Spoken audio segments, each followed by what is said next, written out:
and welcome to Bookspot. I'm Earl Weinberg.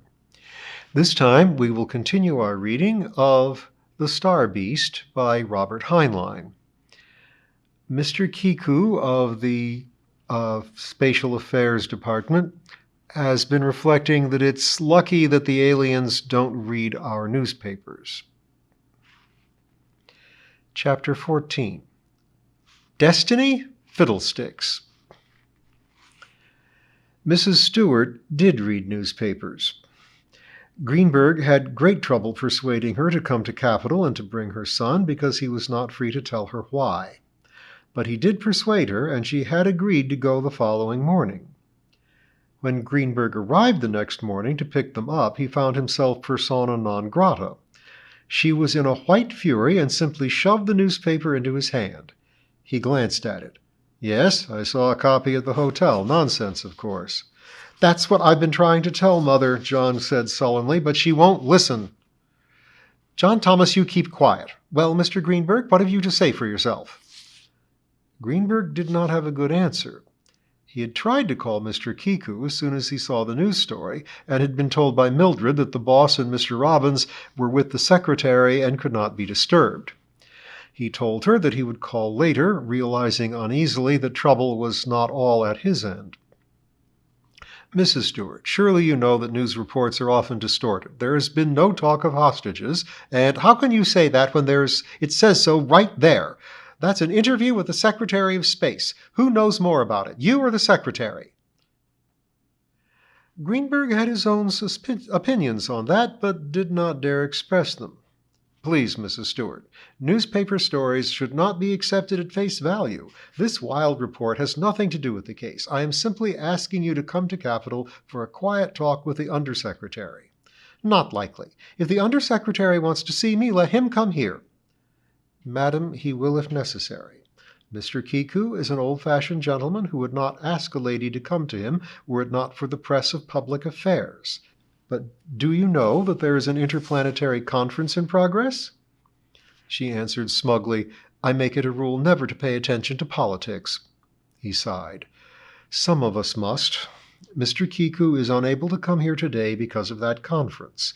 We had hoped you, as a private citizen, would come to him." "Mr. Greenberg, I reluctantly consented.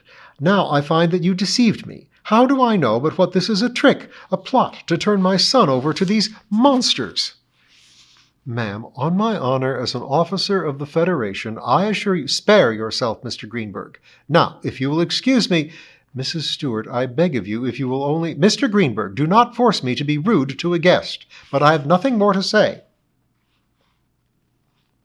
Greenberg left. He looked around, intending to bring the boy into the argument, but John Thomas had quietly left. Greenberg went back to his hotel with no intention of returning to Capitol with mission incomplete, but judging it useless to argue until she had had time to simmer down. He had his taxi driver drop him on the hotel roof in order to avoid reporters, but a man was waiting there armed with an interview phone. "Half a mo, Mr. Commissioner. Name's Hovey. How about a few words on Secretary McClure's announcement?" No comment. "In other words, you agree with it?" No comment. "Then you disagree?" No comment. "I'm in a hurry." This was true. He was anxious to call in and find out what in the name of blue blazing galaxies had happened. "Just a second, please. Westville has a big local angle. I'd like to get a story before the main office sends heavyweights here to push me aside." Greenberg relaxed a little. No sense in antagonizing the press, and the fellow had a point. He knew how it felt to have someone senior sent to cope with a problem that had started as his. "Okay, but keep it brief. I really am in a hurry." He took out a cigarette. "Got a light on you?" "Sure." They lit up. Hovey continued, "People are saying that this blast of the secretaries is just a smokescreen, that you've come here to get the Stewart boy and turn him over to the Hiroshii people. How about it?" No, don't say that. Say this, and quote me. "No citizen of the Federation ever has been or ever will be surrendered as a hostage to any power whatsoever." "That's official?" "That's official," Greenberg said firmly. Then what are you doing here? I understand you're trying to take the Stewart kid and his mother back to Capital. Capital Enclave isn't legally part of the North American Union, is it? You got him there, our local and national officials couldn't protect him. Greenberg shook his head angrily. Any citizen of the Federation is on his home grounds in the Enclave. He has all the rights there he has at home. Why do you want him there? Greenberg lied fast and fluently. John Thomas Stewart has knowledge of the psychology of the Hiroshii held by no other human being. We want his help in dealing with them. That's more like it. Westville boy recruited as diplomatic aide. How's that for a lead? Sounds good, Greenberg agreed. Got enough? I'm in a rush. Sure, agreed Hovey. I can pad this to a couple of thousand words. Thanks, Commissioner. See you later. Greenberg went down and locked himself in, then turned to the phone, intending to call the department, but it came to life first. Chief Dressier looked out at him. Mr. Commissioner Greenberg? How do you do, Chief? Well enough, thank you. But Mr. Greenberg, I've just had a call from Mrs. Stewart. Yes? Greenberg had a sudden wish for one of those pills the boss ate. Mr. Greenberg, we always try to cooperate with you, gentlemen. Greenberg attempted a stopped thrust. So, were you cooperating when you attempted to kill the Hiroshia without waiting for authority? Dressier turned red.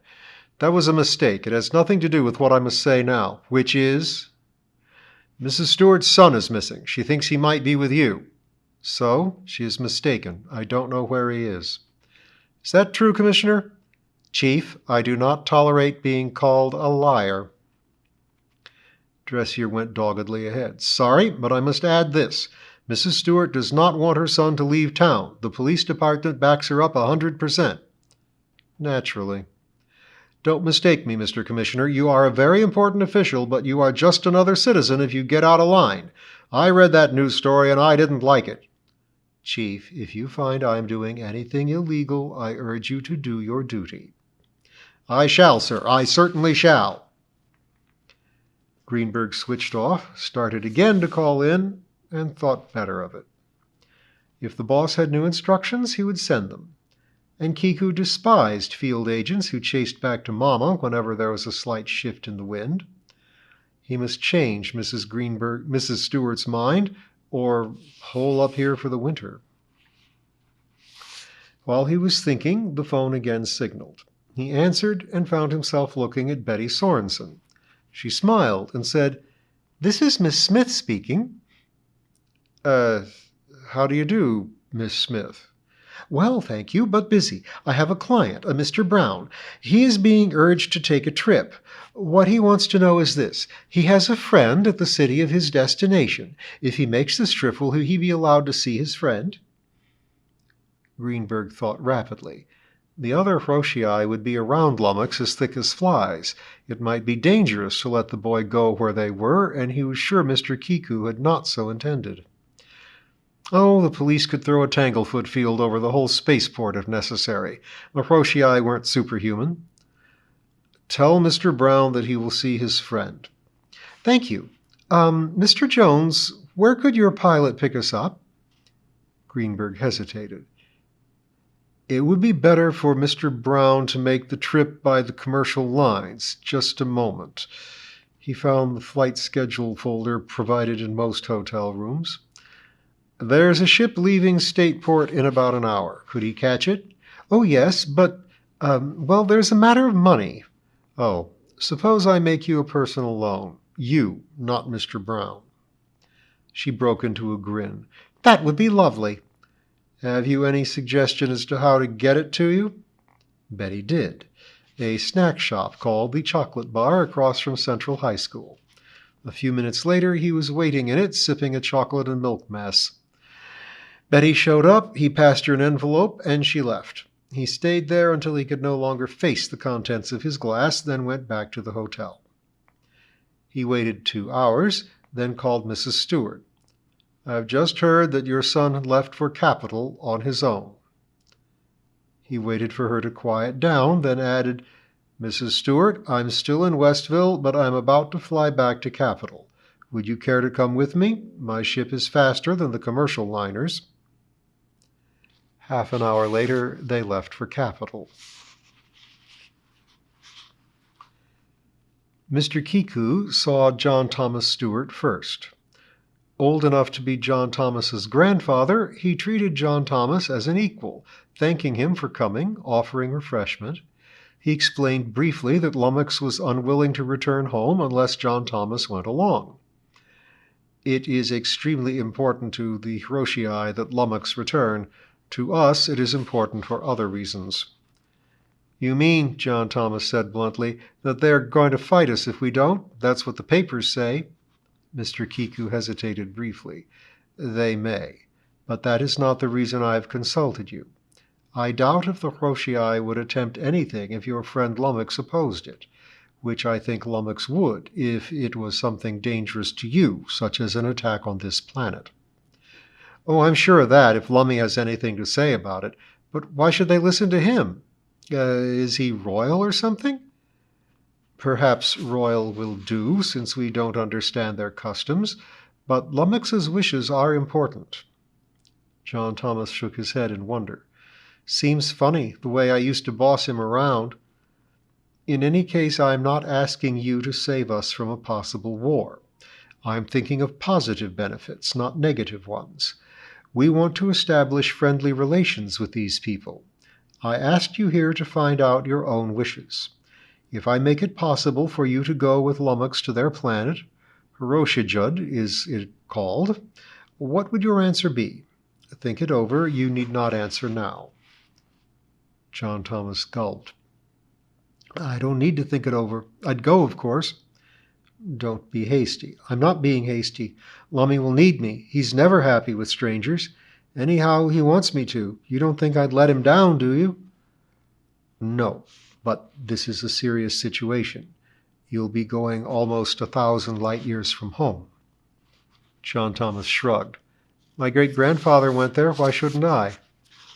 Yes, I keep forgetting your ancestry. But aren't you interested in knowing what other humans are going with you? Or even if there are to be any? Huh? John Thomas thought about it. Oh, those details will work themselves out. It's not my business. They will be worked out, Mr. Kiku answered. He stood up. Thank you for coming. Not at all, sir. When do I get to see Lummox? Mr. Kiku pursed his lips.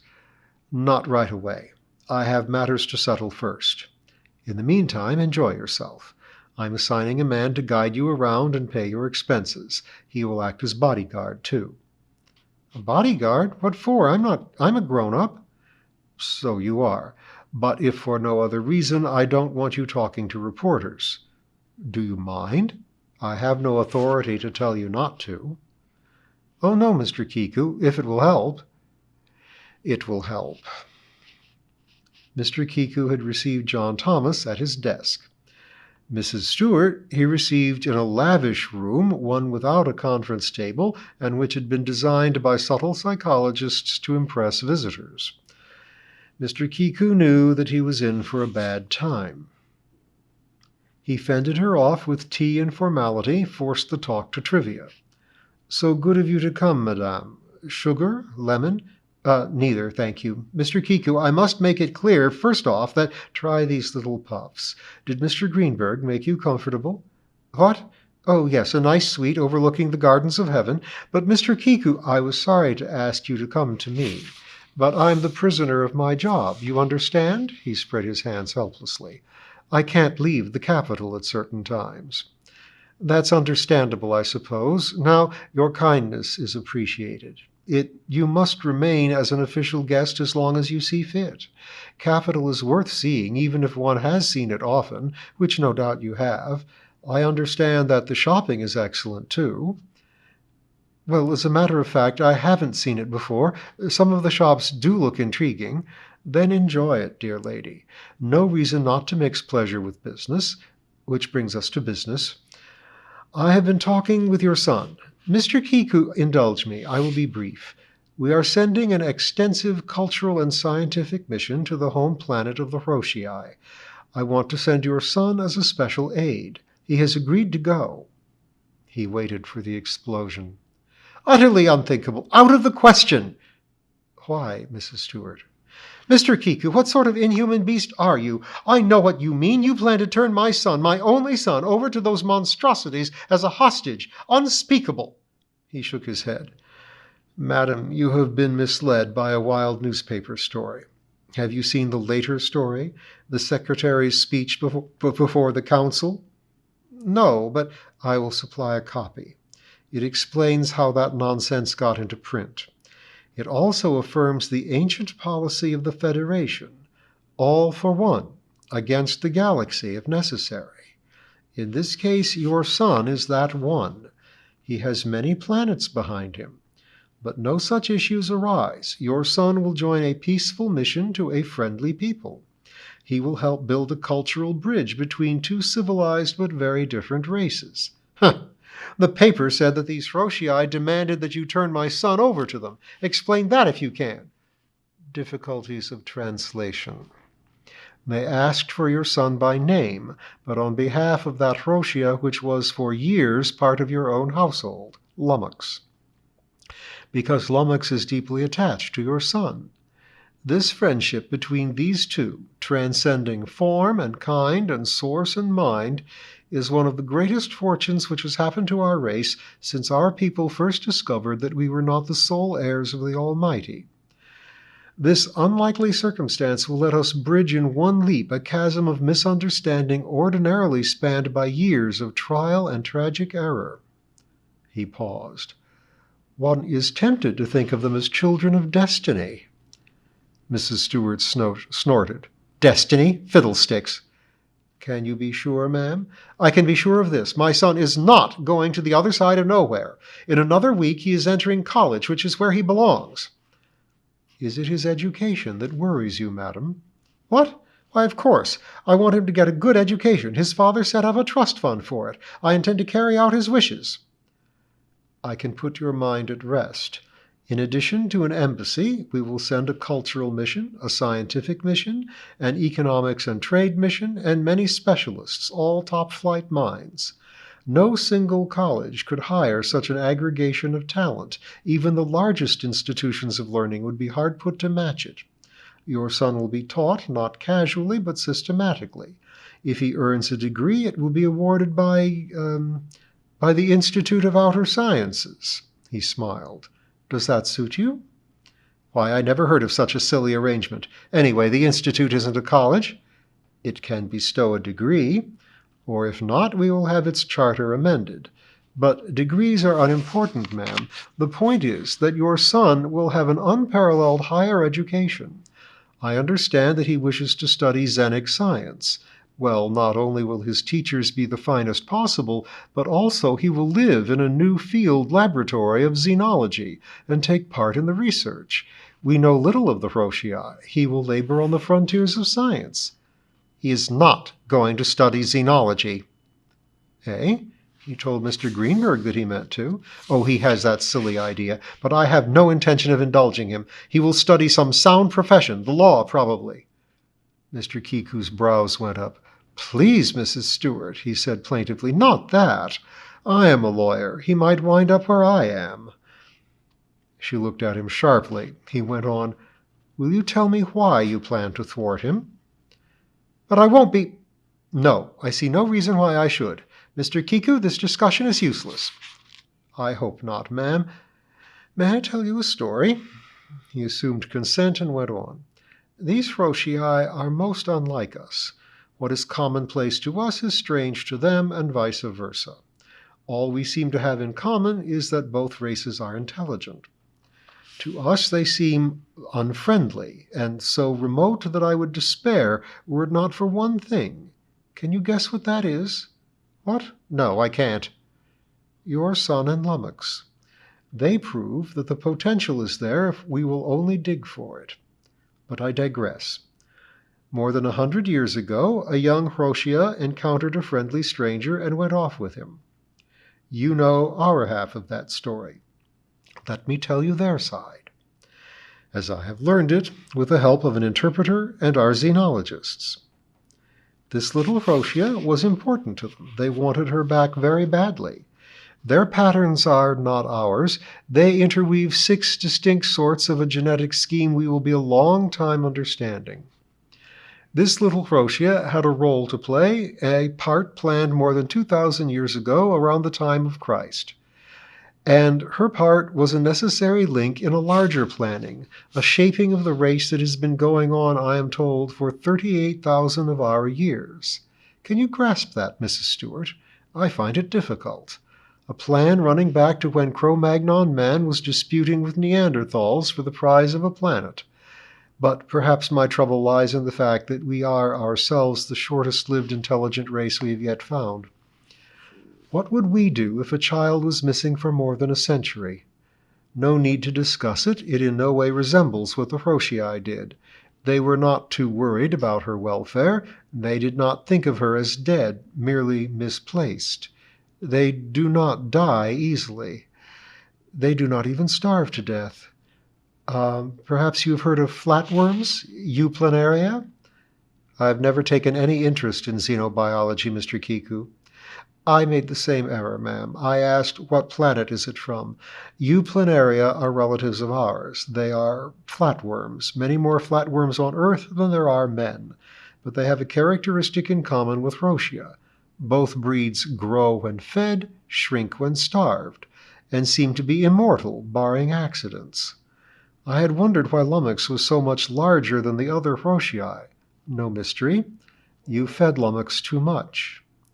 I've told John Thomas that repeatedly. No harm done. They are already shrinking her down. The Roshii were not angry, it seems, over the theft or kidnapping or luring away of their youngster. They knew her. A lively, adventuresome disposition was part of what they had bred into her. But they did want her back, and they searched for her year after year, following the single clue that she must have gone off with a certain group of visitors from space. They knew what those visitors looked like, but not from what part of the sky they came. It would have discouraged us, but not them. I have a misty impression that the century they spent chasing rumors, asking questions, and checking strange planets was, to them, about what a few months would be to us. In time they found her. Again, they were neither grateful nor angry. We simply did not count. That might have been our only contact with the noble Roshii had not a hitch developed.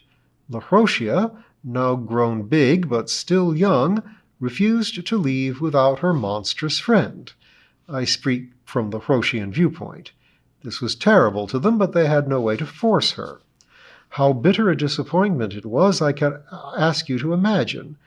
A mating planned when Caesar fought the Gauls, all now in readiness, with the other strains matured and ready, and Lummox refuses to go home. She shows no interest in her destiny. Remember, she is very young. Our own children do not develop social responsibility very early. In any case, she won't budge without John Thomas Stewart. He spread his hands. You see the predicament they are in. Mrs. Stewart set her mouth. I'm sorry, but it is no business of mine. True. I suppose that the simplest thing to do is to let Lummox go home. To your home, I mean. And what? Oh, no! Ma'am, you can't send that beast back. I won't stand for it. Mr. Kiku stroked his chin. I don't understand you, ma'am. It's Lummox's home. It has been the Roshia's home much longer than it has been yours, about 5 times as long, I believe. If I remember correctly, it isn't your property, but your son's. Am I right? That has nothing to do with it. You can't load me down with that beast. A court might decide that it was up to your son. But why cross that bridge? I'm trying to find out why you oppose something so clearly to your son's advantage. She sat silent, breathing hard, and Mr. Kiku let her sit. At last she said, Mr. Kiku, I lost my husband to space. I won't let my son go the same way. I intend to see to it he stays and lives on Earth. He shook his head sadly. Mrs. Stewart, sons are lost from the beginning. She took out a handkerchief and dabbed at her eyes. I can't let him go off into the sky. He's only a little boy. He's a man, Mrs. Stewart. Younger men have died in battle. Is that what you think makes a man? I know of no better gauge. He went on, I call my assistants boys because I am an old man. You think of your son as a boy because you are, by comparison, an old woman. Forgive me. But the notion that a boy becomes a man only on a certain birthday is a mere legal fiction. Your son is a man. You have no moral right to keep him an infant. What a wicked thing to say! It's not true. I am merely trying to help him and guide him. Mr. Kiku smiled grimly. Madam, the commonest weakness of our race is our ability to rationalize our most selfish purposes. I repeat, you have no right to force him into your mold. I have more right than you have. I'm his mother. Is parent the same as owner? No matter. We are poles apart. You are trying to thwart him. I am helping him to do what he wants to do. From the basest of motives. Motives are not an issue, neither mine nor yours. He stood up. As you have already said, it seems fruitless to continue. I am sorry. I won't let him. He's still a minor. I have rights. Limited rights, ma'am. He could divorce you. She gasped. He wouldn't do that to me, his own mother. Perhaps. Our children's courts have long taken a dim view of the arbitrary use of parental authority. Coercion in choice of career is usually open and shut. Mrs. Stewart, it is best to give in to the inevitable gracefully. Don't oppose him too far, or you will lose him completely. He is going. And we'll find out what comes of that next time.